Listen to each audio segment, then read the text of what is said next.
Bienvenue à cette édition dominicale sur les antennes de Numérica Télévision. Mesdames et messieurs, bonsoir. Voici d'abord les titres de cette édition consacrée à la rétrospective de l'actualité de la semaine, direction Madagascar, où s'est clôturé dans la capitale le 16e sommet de la francophonie. Les 20 chefs d'État et de gouvernement présents au sommet de la francophonie d'Antananarivo ont désigné l'Arménie comme pays hôte du prochain sommet qui aura lieu en 2018. À Kinshasa, en marge de la formation du gouvernement de large union nationale, le Premier ministre Sami Badibanga poursuit avec les consultations. Ce samedi, il s'est entretenu avec le groupe parlementaire UDPS et alliés. Le Premier ministre a reçu le soutien de ce groupe de l'Assemblée nationale, groupe qu'il présidait jusqu'à sa nomination.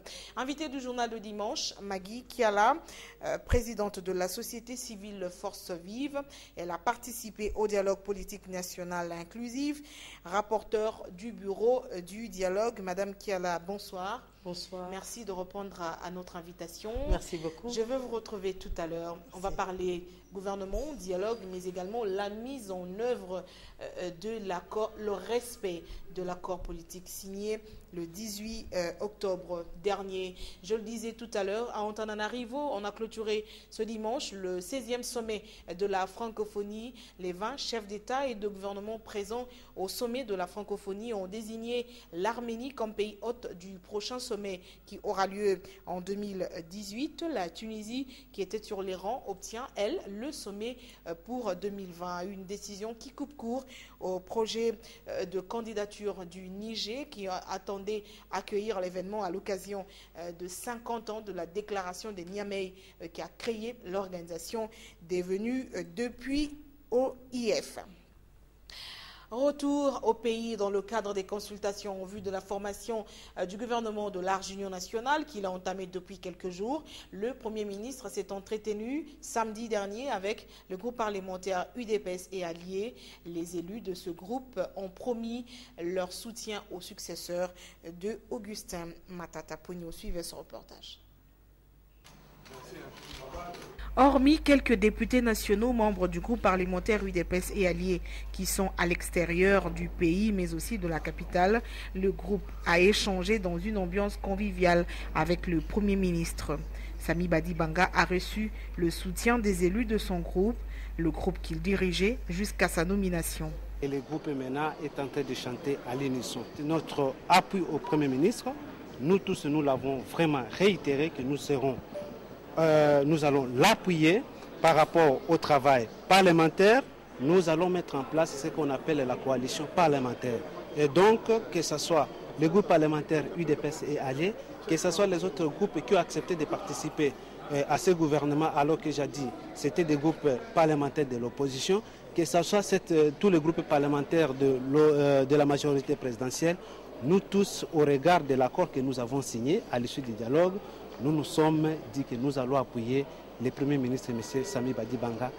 De quel UDPS s'agit-il alors?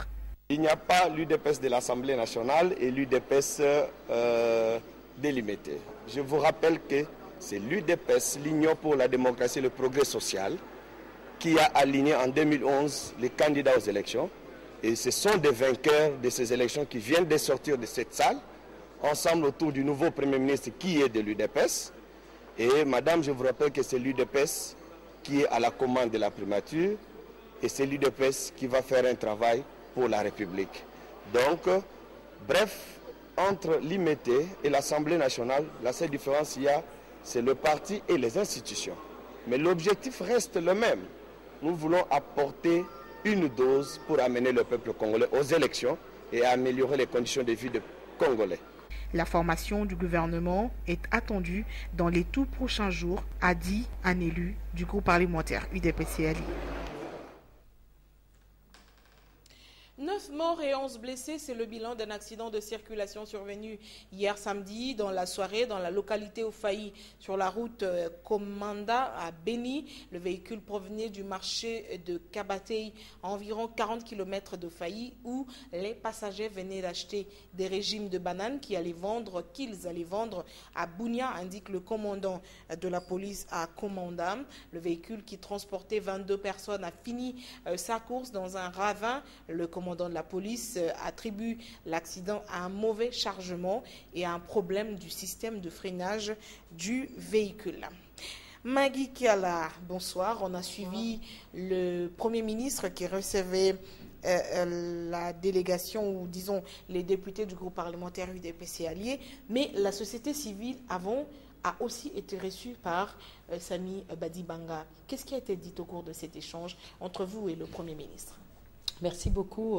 La société civile a été reçue par le Premier ministre et il nous avait demandé que nous puissions nous prononcer par rapport à la taille du gouvernement et voir quels sont les profils et comment comptons-nous participer à ces gouvernements. Donc, chose faite, nous avons échangé, nous lui avons aussi apporté nos contributions par rapport à ces consultations, chose qu'il a vraiment reçue avec beaucoup de joie.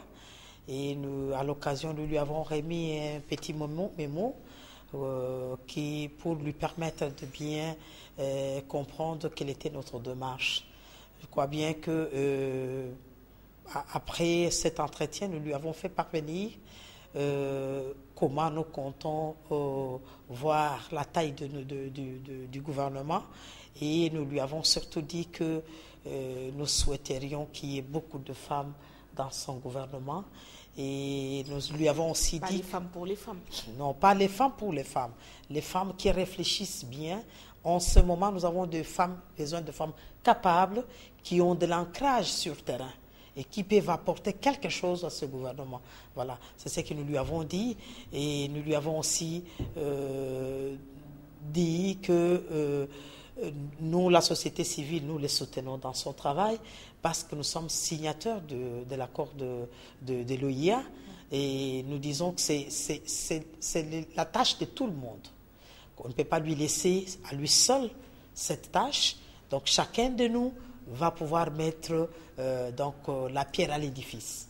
Donc apporter la pierre à l'édifice pour qu'il puisse réussir ce mandat et nous amener aux élections apaisées. Justement, c'est ça. Entre-temps, ce gouvernement, quelles sont, vous, société civile, vos attentes? Déjà, on parle d'un méga gouvernement de large union nationale avec plus de 50 ministères, à peu près 60. C'est ce qu'on apprend des sources diversifiées. Mais vous, vous attendez à quoi de ce gouvernement, Magui Kiala? Bon, surtout nous, la population, nous attendons de ce gouvernement d'abord la paix. Non. Nous attendons de ce gouvernement qu'il nous amène aux élections apaisées. Et non seulement nous amener aux élections apaisées, et jeter aussi un coup d'œil au social des Congolais.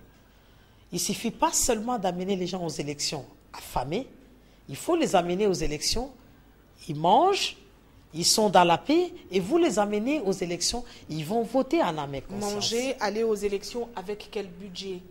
Bon, avec ces budgets maigres, c'est pourquoi il faut qu'il y ait ce gouvernement qui va voir comment il faut aider les premiers ministres à pouvoir mobiliser les ressources. Les ressources sont au pays. Le problème, c'est qu'il faut qu'il y ait des mécanismes pour giguler certains vannes qui sont en train d'aller dans tous les sens, où chacun va puiser comme il veut. Mais le problème, c'est de l'aider. Parce que c'est un problème de tout le monde, vous voyez. C'est le problème de tout le monde. C'est l'intérêt général que tous nous défendons. Voilà pourquoi nous voulons qu'il y ait des gens qui vont l'aider à mobiliser les ressources sérieusement pour que nous puissions aller aux élections et augmenter ce budget. On va commenter l'actualité tout à l'heure. On passe maintenant à la page rétrospective de la semaine qui s'est achevée. Les principales informations à retenir de la semaine écoulée dans une compilation de nos équipes de la rédaction. D'abord, lundi, la semaine sur nos antennes avait débuté par l'appel à tous les Congolais de l'envoyé spécial de l'Union africaine pour les femmes, la paix et la sécurité à Benita Diop, un dialogue permanent gage d'une paix durable.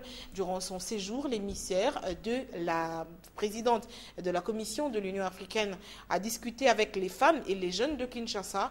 Les jeunes de Kinshasa, de quelques villes du pays. Autre point de mire de l'actualité, c'était la cérémonie de remise et reprise à l'Office congolais de contrôle. Le directeur général sortant, Bernadette Mwongo, a passé le pouvoir à Patrick Rissassi, nommé depuis le 11 novembre par une ordonnance présidentielle.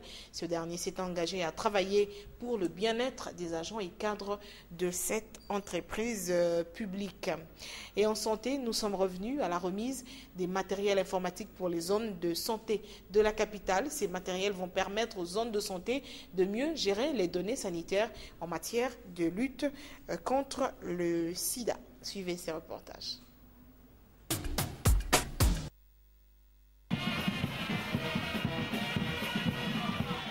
La cérémonie des remises et reprises était émouvante à l'Office congolais de contrôle.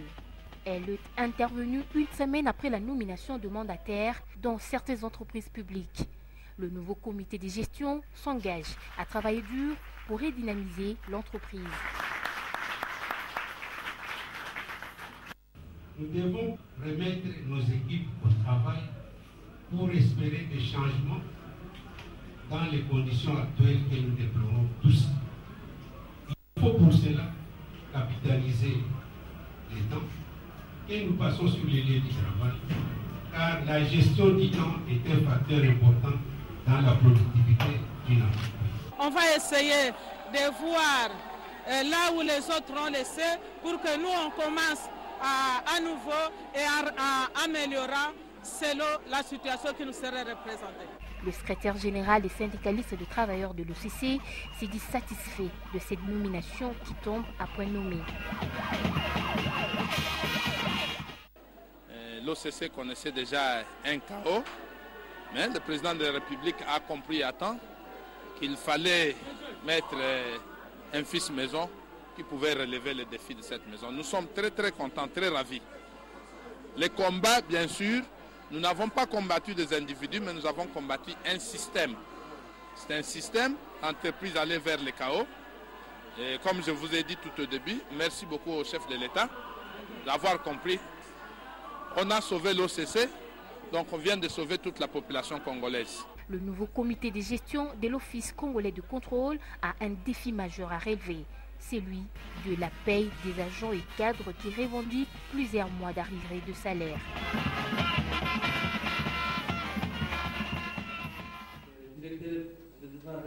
Afin d'atteindre l'objectif 90-90-90 de l'ONU-SIDA, l'exécutif provincial s'est fait sien ce défi qui veut dire tout simplement que d'ici 2030, que 90% de la population connaissent leur statut sérologique, 90% de personnes malades soient sous ARV et 90% de personnes atteignent la suppression de la charge virale due au VIH.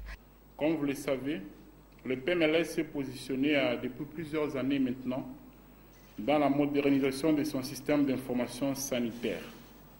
Et cela pour mieux gérer les nombreuses données générées dans le cadre de la lutte très ardue et même très accélérée depuis un certain temps contre le VIH et contre le sida. À ce jour, la riposte organisée à travers le territoire national montre une inclusion croissante des malades sous traitement antirétroviral chaque année, atteignant jusqu'à 25 000 nouvelles admissions. Comme vous pouvez l'imaginer avec moi, le préalable pour cette extension demeure le renforcement des capacités des prestataires ainsi que le renforcement des structures dans les deux logiciels. Et cela se reposera évidemment sur la connexion Internet, sur la dotation en kits informatiques et accessoires. La remise de ce matériel informatique par le Fonds mondial au PNMLS va permettre de mieux gérer les données sur le VIH de la population quinoise. C'était une petite cérémonie, comme vous l'avez dit, de remise des matériels informatiques aux zones de santé pour mieux gérer les données de VIH. J'ai saisi cette opportunité au nom de son Excellence Monsieur le Gouverneur pour remercier le ministère national de la Santé et le Fonds mondial, notre partenaire qui a accordé ces matériels à la ville-province de Kinshasa. Le ministre provincial de la Santé invite les médecins chefs de zone bénéficiaires de ce matériel à le gérer en bon père de famille. Mardi, près d'une semaine après sa nomination, le nouveau Premier ministre a échangé avec le président de la République. La rencontre de prise de contact a permis à Joseph Kabila de donner quelques orientations précises au successeur de Matata Ponyo, qui a pour principale mission l'organisation des élections en 2018, conformément à l'accord politique signé à l'issue du dialogue politique. Et aussitôt nommé, aussitôt contesté, Sami Badibanga se retrouvait devant une polémique autour de sa supposée double nationalité. Selon un document qui circule sur les réseaux sociaux, Sami Badibanga serait de nationalité belge et pourtant la constitution congolaise stipule dans son article 10 que la nationalité congolaise est une et exclusive. Elle ne peut être concurremment avec une autre nationalité. Au CDR, on rejette toute polémique à ce sujet. D'ailleurs, dans son projet de société, le courant de démocrates rénovateurs envisage de revoir le cas sur l'exclusivité de la nationalité en vue de permettre à tous les binationaux de jouir de leur nationalité. Reportage dans ces images. C'est la première fois depuis sa nomination que le Premier ministre Sami Badibanga rencontre officiellement le président de la République, Joseph Kabila Kabange. C'était ce mardi 22 novembre 2016 dans la matinée à son bureau de la Gombe. Une visite que l'on qualifierait de prise de contact avant l'installation du nouveau gouvernement. Une installation encore soumise au protocole en vigueur. C'était une rencontre, une première prise de contact qui s'est très bien passée. Il m'a prodigué des conseils, il m'a donné quelques orientations et maintenant on pourra démarrer les choses et on aura l'occasion de se revoir. Je ne suis pas encore à ce stade-là, nous allons d'abord suivre le protocole, mais ce qui est sûr c'est que nous avons une mission principale qui est celle d'organiser les élections, mais chemin faisant, il faut penser à la cohésion nationale, il faut rassembler tout le peuple, espérer avoir tout le monde dans la marche que nous allons mener, penser à l'économie et surtout au social de la population. Voilà en deux mots ce que je peux vous dire. L'exclusivité de la nationalité congolaise encore au cœur du débat. La Constitution est claire là-dessus. Cette nationalité ne peut être détenue concurremment avec aucune autre. Pour le secrétaire national du CDR en charge de la mobilisation et des propagandes, pas question de se focaliser sur le cas d'un individu. Donc, il est aujourd'hui, je dirais, pas bienséant de pouvoir se focaliser sur un cas pris en dehors de la globalité. Je pense qu'il faudrait aborder la question de manière générale pour résoudre définitivement cette question au niveau de nos institutions. Au sein de nos institutions, ne siègent pas les Congolais. Ne siègent pas que les Congolais. Il y a d'autres nationalités qui siègent avec nous. Comment notre institution, l'Assemblée nationale, aborde-t-elle la question? Comment les gouvernements abordent-elles la question? Donc je pense qu'il faudrait faire appliquer la loi, non pas pour un seul individu, mais appliquer la loi pour tous les Congolais qui ne le sont pas en réalité, parce qu'un jour, ils ont décidé de prendre une autre nationalité. Hier, j'ai suivi une réaction de la Cour constitutionnelle qui a dit, depuis le jour que l'honorable Sami Badibanga a accédé aux responsabilités au niveau de l'État, la nationalité belge, il a eu à le perdre. Donc, je constate aussi, comme nous tous, que la Constitution ne veut pas que les arrêts de la Cour constitutionnelle soient discutables. Je prends acte de l'arrêt de la Cour constitutionnelle. Chris Mukendi appelle à la modification de cet article, histoire de permettre à tous les Congolais de jouir de leur nationalité. Mais je pense aussi, à l'avenir, que nous devrions réfléchir sur la question de la nationalité au Congo. Aujourd'hui, je considère que l'exclusivité de la nationalité congolaise fait perdre beaucoup de choses au pays. Imaginez tous les joueurs qui ont eu une deuxième nationalité qui ne peuvent pas jouer à l'équipe nationale. Imaginez tous les Congolais qui sont en dehors pour des questions de survie, qui ont pris des nationalités autres que les leurs pour garantir leur social et leur avenir, sont privés de la jouissance de leur pays, tout simplement parce qu'à une certaine époque, ils ont opté pour une autre nationalité.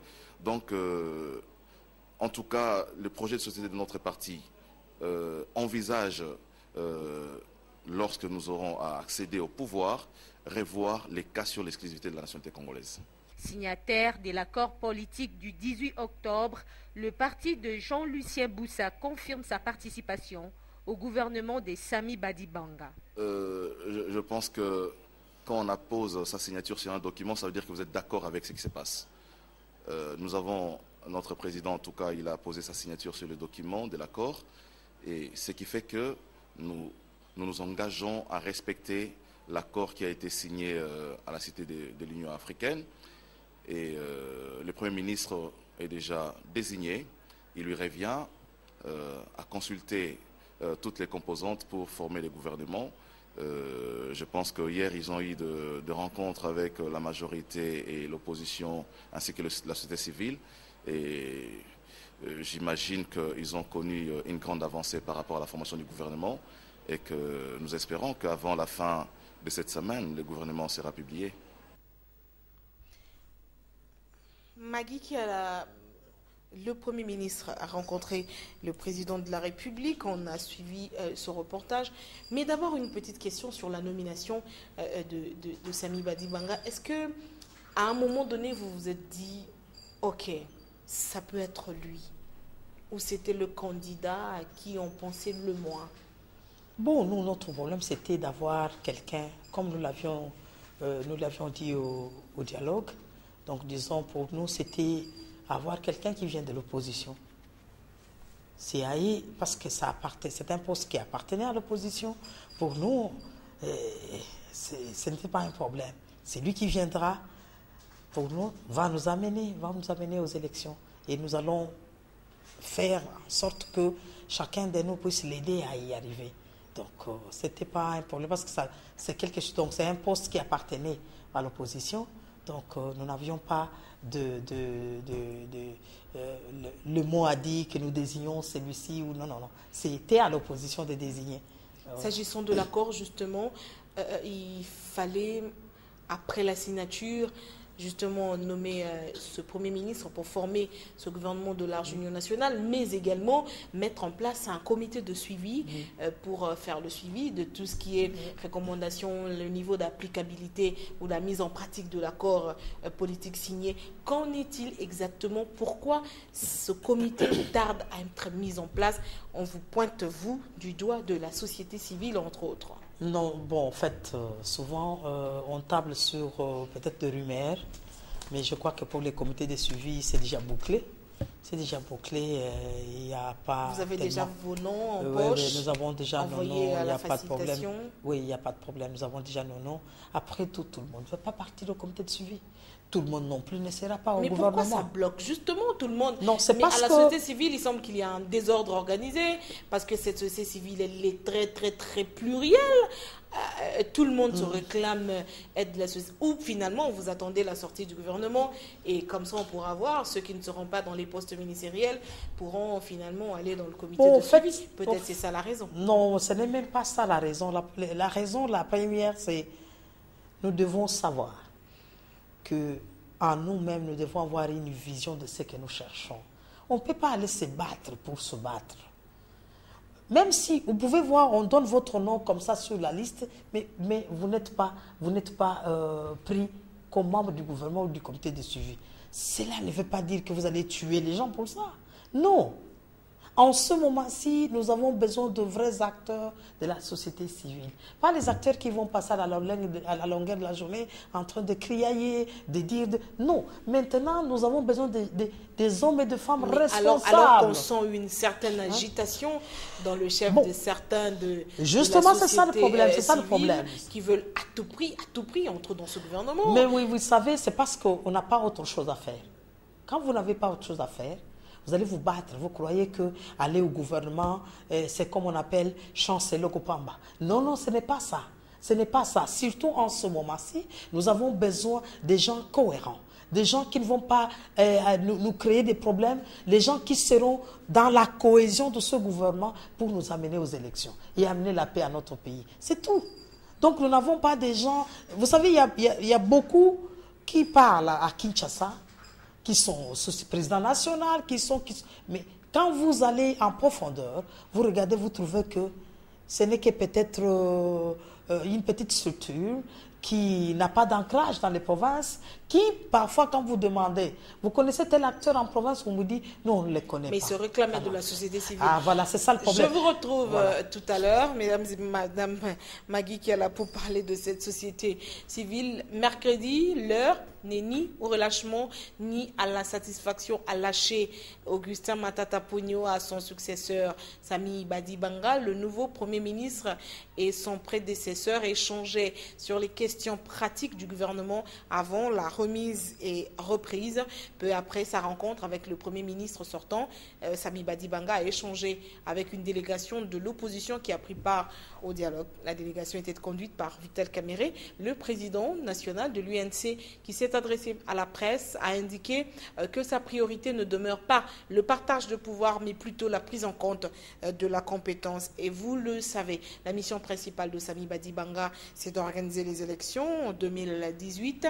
Et l'organe chargé d'organiser finalement ce scrutin en République démocratique du Congo a reçu un soutien de taille de la MONUSCO. Mercredi dernier, au cours de sa conférence hebdomadaire, la MONUSCO a annoncé avoir remis à la CENI un lot important des engins flottants lui permettant de distribuer le matériel électoral dans les 12 provinces des zones opérationnelles 1 et 2. Reportage.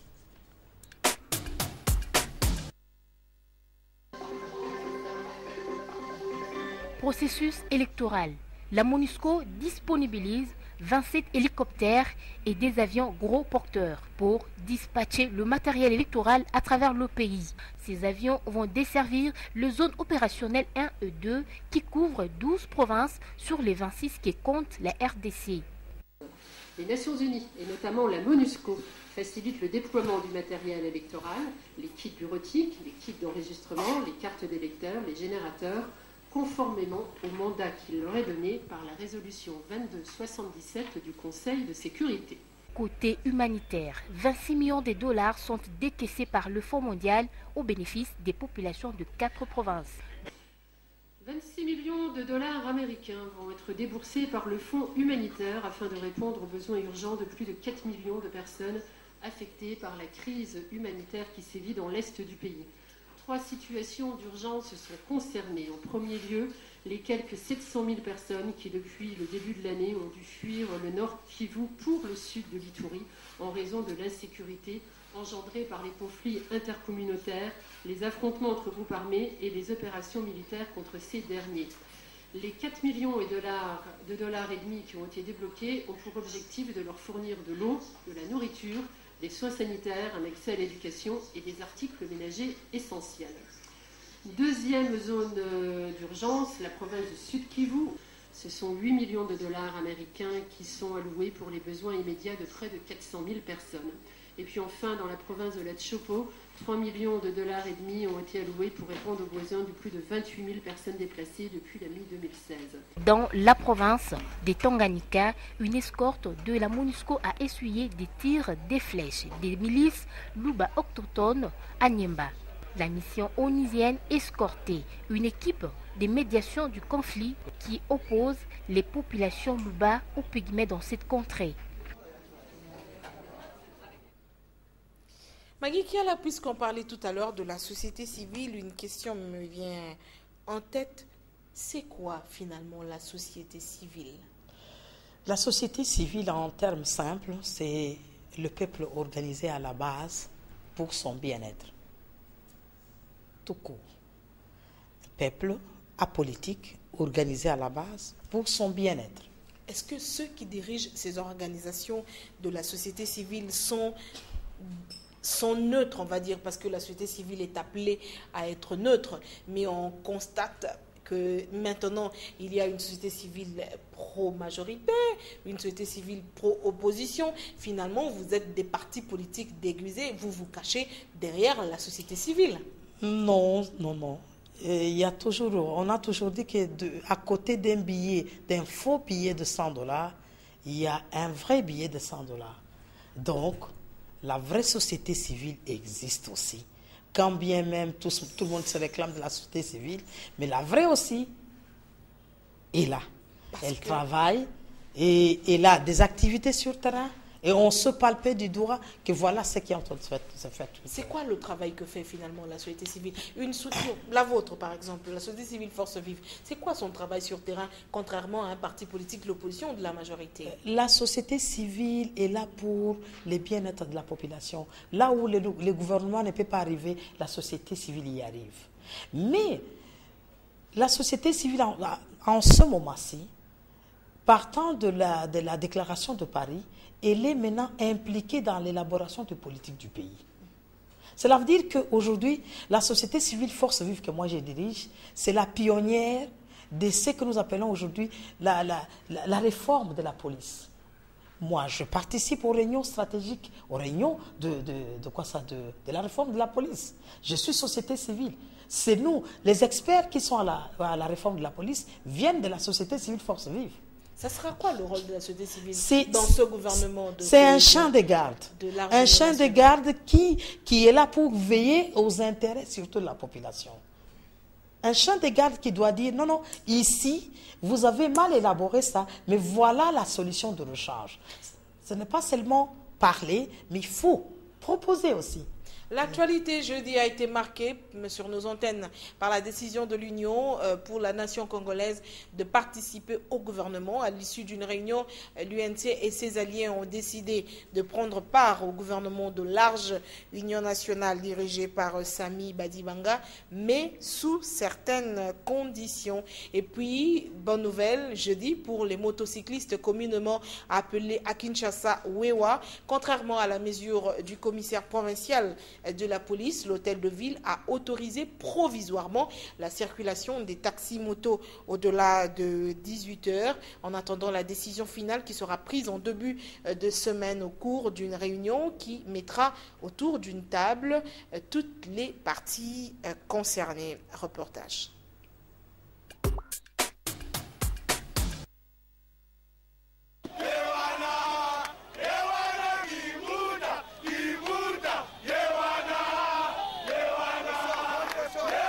Chants, cris de joie, klaxons, telle est l'ambiance remarquée après l'entretien entre le gouverneur André Kimbuta, le ministre provincial du Transport, et la délégation des motocyclistes de toutes les communes de la ville-province de Kinshasa.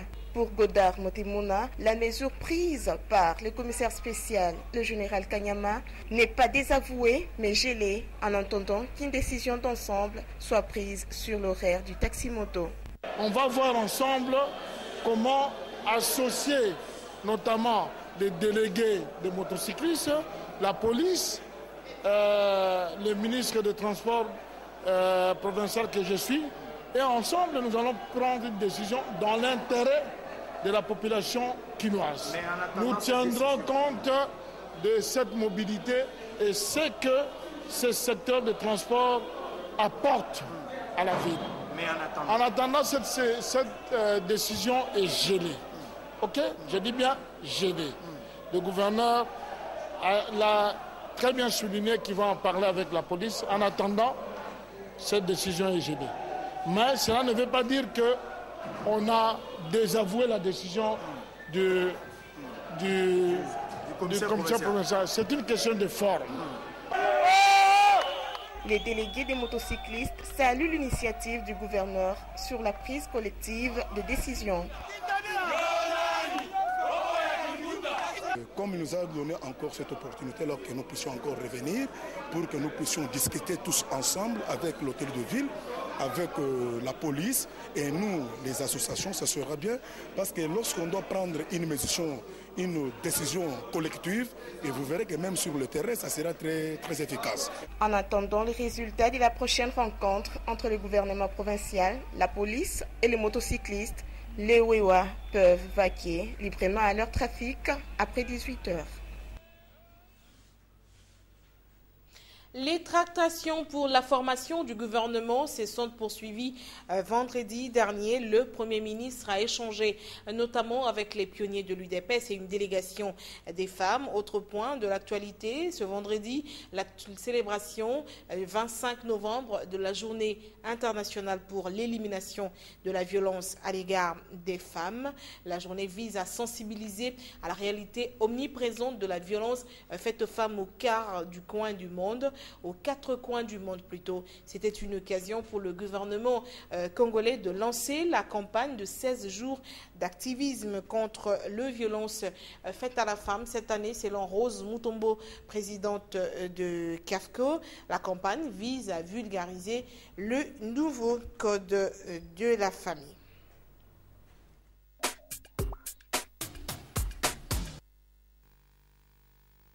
Les tractations pour la formation du gouvernement de large union nationale se poursuivent. Le Premier ministre a échangé d'abord avec une délégation des femmes. Il a éprouvé le besoin de rencontrer les femmes politiques, leaders et présidentes nationales de partis politiques. Nous lui en sommes reconnaissantes et on a donc fait valoir un certain nombre de points, mais en général, pour parler du fait que ce gouvernement devra tenir compte de l'aspect genre, qu'il y ait au moins 30% de femmes dans ce gouvernement. Juste après, le désormais ex-président du groupe parlementaire UDPS et alliés a pris langue avec les membres du Rassemblement, signataires de l'accord politique du 18 octobre. Des partis politiques et regroupements ont envie de faire sortir les gouvernements. Les pionniers de l'UDPS ont été également consultés par le nouveau Premier ministre Sami Badibanga. C'est pour lui dire qu'il ne se sent pas seul. L'UDPS est là. Il y a autant de UDPS maintenant, il y a ceci, mais tout le monde est uni pour cette fois-ci. J'espère bien que, monsieur le journaliste, vous nous avez suivis il y a quelques semaines. Dans nos différentes déclarations, nous avions dit que cette fois-ci, l'UDPS qui était présentement là, à sa 35e année d'existence, sans rien, que cette fois-ci, c'est l'UDPS. Et pendant nous remercions le président de la République pour cette réponse, parce qu'il a répondu d'une manière indirecte. Et c'est lui qui anime le gouvernement maintenant, c'est monsieur Sami Badibanga. Et nous participerons au gouvernement pour que notre Premier ministre qui est issu de notre parti ne puisse pas échouer. Et je profite aussi de cette même occasion pour lancer un appel à tous ceux qui se disent être de l'UDPS, que tout le monde doit se mettre debout. Ce gouvernement ici, nous ne savons pas que si c'est un piège, je ne le crois pas. Et que tout le monde doit être à côté du Premier ministre qui est issu de cette grande famille pour que nous puissions réussir le pari. Merci.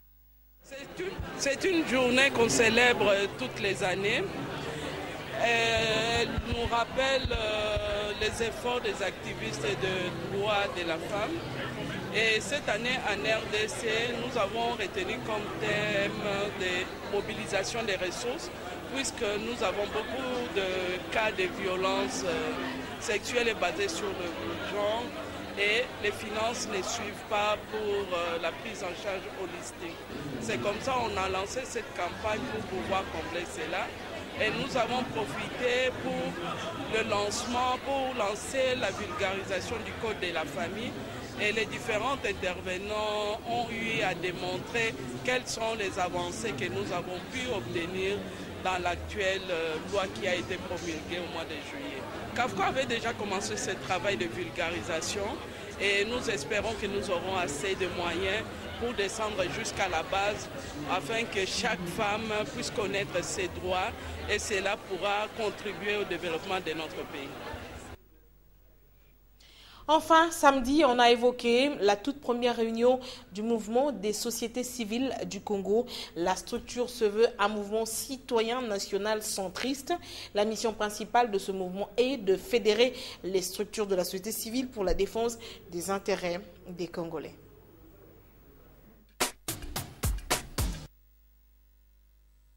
Dans sa feuille de route, la plateforme s'est érigée en défenseur des intérêts des Congolais sur tous les plans.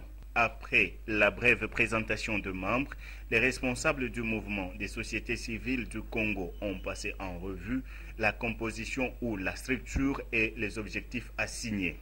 Nous, on a vu que nous, la société civile, on est l'église au milieu du village. C'est cette raison, nous avions eu cette initiative venant en haut. C'est le Dieu qui nous a inspiré ça, de créer cette plateforme neutre qui va s'occuper seulement de défendre les intérêts du peuple congolais et de promouvoir le développement communautaire en République démocratique du Congo. En tant que mouvement citoyen centriste, le MCCO choisit la voie du dialogue comme voie pacifique de résolution de problèmes. L'option pacifique est la meilleure, c'est-à-dire une option qui est consensuelle. C'est sûr que le président actuel va quitter le pouvoir. Il n'est pas éternel, il n'est pas Jésus, il n'est pas Dieu. Il va quitter le pouvoir. S'il a accepté, n'est-ce pas, qu'il y ait, disons, ce calendrier électoral, etc. C'est sûr que, disons, il va quitter le pouvoir. Les mandats, là, les deux mandats sont, disons, amplement suffisants. Lui-même, il l'a dit d'ailleurs. On doit respecter la Constitution dans toute sa quintessence, dans son entièreté. C'est prévu qu'il laisse le pouvoir après deux mandats. Donc, on n'a pas à s'entretuer pour ça. Malgré la multiplicité des structures de la société civile, cette plateforme se veut nationale. Le MCCO entend s'implanter dans toutes les 26 provinces de la République démocratique du Congo. Il a aussi mesuré les sacrifices à consentir pour y arriver. Magui Kala, on va terminer avec vous. Dites-nous, vous étiez rapporteur du bureau du dialogue. L'accord prévoyait quoi comme date pour la formation du gouvernement? On sait que pour le Premier ministre, 20 jours après la signature de l'accord, 20 jours, c'est devenu 20 jours à dater du jour où le président de la République est entré en possession officielle de l'accord signé le 24 novembre, octobre plutôt. Alors après, le chef du gouvernement a été finalement désigné. Et qu'en est-il du gouvernement? Puisque certains s'impatientent, les Congolais disent que on aurait dû déjà former ce gouvernement et on est dans la violation de l'accord déjà. Non, pas tellement, parce que toute œuvre humaine n'est pas parfait. Parce que nous sommes dit juste après, quand le Premier ministre sera déjà nommé, il faut qu'il y ait maintenant un gouvernement d'union nationale, comme nous l'avons dit, large union nationale. Mais vous savez nous avons dit à l'article 24 que la porte est ouverte. Donc on a laissé aussi la latitude à nos frères et sœurs qui n'ont pas participé au dialogue de venir signer l'accord et adhérer à ce que nous avons fait. Donc cette lenteur dans la désignation de la formation du gouvernement, attendez un peu la porte ouverte, la porte ouverte pour qu'ils viennent aussi participer à ce gouvernement de large union nationale et mettre aussi la main à la pâte pour que nous puissions tous, en tant que fils et filles de ce pays, aller de l'avant. Voilà. C'est juste, vous savez, dans les négociations, c'est toujours ça. On peut se dire, à telle date, nous avons terminé, mais quand il faut négocier encore. Nous avons encore les moyens de pouvoir négocier, appeler, conscientiser nos frères et sœurs pour que nous puissions voir dans la même direction. Moi, je ne trouve pas de problème. Mais je sais que d'ici là, le gouvernement sera mis. Est-ce que dans l'accord, il y a des mécanismes ou des garde-fous pour que cet accord soit respecté ou, comme le chef l'a dit, l'accord est perfectible? Oui, bon. Il y a des mécanismes. Le premier mécanisme mis sur pied, c'est ce comité de suivi. Mais qui se fait attendre. Qui aura maintenant un chronogramme d'activité qu'il va pouvoir mener pour que nous puissions tous accepter ce que nous avons signé en âme et conscience. Vous savez, quand les gens parlent, peut-être ceux qui n'ont pas participé au dialogue, mais tout le monde qui ont participé au dialogue, qui ont signé cet accord, ont la charge de pouvoir la sécuriser, de pouvoir l'endosser partout où ils sont, de l'endosser et de dire que même si je ne suis pas à tel endroit, mais moi je fais un effort pour que les choses aillent de l'avant. Ça sera quoi la durée du mandat de ce comité? Le temps de... Non, le temps que jusqu'aux élections. Oui, jusqu'aux élections. Jusqu'aux élections. Parce que maintenant, je vous dis en passant que nous avons organisé déjà dans 5 provinces la restitution avec le concours de gouverneurs de province. Au Bas-Uélé, nous avons fait, au Congo central, nous avons fait, maintenant au Bandundu, on va faire. Donc c'est pour dire que nous avons endossé, nous avons signé en âme et conscience et nos bases sont en train de restituer. Et cette restitution va aller jusque dans les territoires et les secteurs. Merci beaucoup Magui Kiala Bolenga d'être passé sur les antennes de Numérica Télévision. Mesdames et messieurs, merci à vous d'avoir suivi ce journal. Ces remerciements, c'est au nom de toutes les personnes qui l'ont produit. Je vous retrouve demain à 21h dans le cadre du magazine Noticias. Bonsoir.